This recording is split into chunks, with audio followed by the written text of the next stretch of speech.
சாய் ஸ்ரீ சாய் ஜெய ஜெய சாய். ஓம் Sai Sri Sai Jaya Jaya Sai. Thank you. ஓம் சாய் ஸ்ரீ சாய் ஜெய ஜெய சாய். ஓம் சாய் ஸ்ரீ சாய் ஜெய ஜெய சாய். ரொம்ப நன்றி. Thanks. Good night. அப்பா வணக்கம் அப்பா.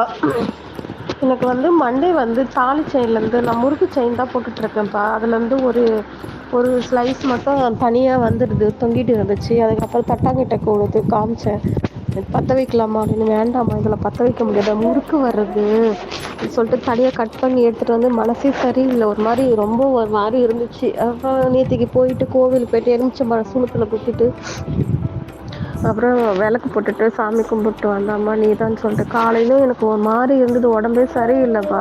உங்ககிட்ட பேசும்போது கூட வாய்ஸ் மெசேஜ் போட்டு பேசும்போதோட மனசு ரொம்ப சங்கடமாக இருந்தது. என்ன பண்ணுறதுன்னு தெரியாமல் அப்படியே புரண்டு படுத்துக்கிட்டு இருந்தேன். உடம்புலாம் ஒரே வலி, மாத்திரை போட்டுன்னு படுத்துட்டு. சரி, இன்றைக்கி பிள்ளைங்களுக்கு வந்து பேரண்ட்ஸ் மீட்டிங் மேல்மருவத்தூரில் தான் ஜிபியில் படிக்கிறாங்க. அதனால 2 o'clock மேலே கிளம்புனேன். அப்போ தான் எங்கள் ஹஸ்பண்ட் கால் பண்ணியிருந்தேன். நான் காலையிலேருந்து பேசவே இல்லை, உடம்பு முடியலன்னு சொல்லிட்டேன்.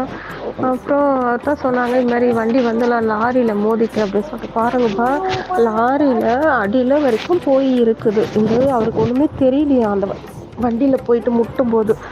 அப்போ ஒரு வழியா ரொம்ப நன்றி அப்பா. அப்பா தான்ப்பா வந்து காப்பாற்றிருந்துருக்கிறார். எனக்கு இந்த 3 days-ஆகவே ஒரு மாதிரி ரொம்ப, நான் சொல்லியிருந்தேன்லப்பா, எனக்கு மன உளைச்சலாக இருக்குதுப்பா, எனக்கு கான்சன்ட்ரேஷன் இல்லை, ஒரு மாதிரி எரிபுரின்னு இருக்குது. எனக்கு ஏதாவது ஒன்றா நல்லா எனக்கு அப்பா எனக்கு வெளிப்படுத்திடுறாருப்பா. ரொம்ப எனக்கு ரொம்ப சந்தோஷமாகவும் இருக்குது. என் குடும்பத்தை காப்பாற்றிட்டீங்க அப்பா. கொடாட நன்றி அப்பா. அப்பா என் கூடவே இருந்து என்னை வழிநடத்தி சென்று இருக்கிறாருங்கப்பா. அப்பா சாயப்பா ரொம்ப நன்றி அப்பா. நன்றி அப்பா.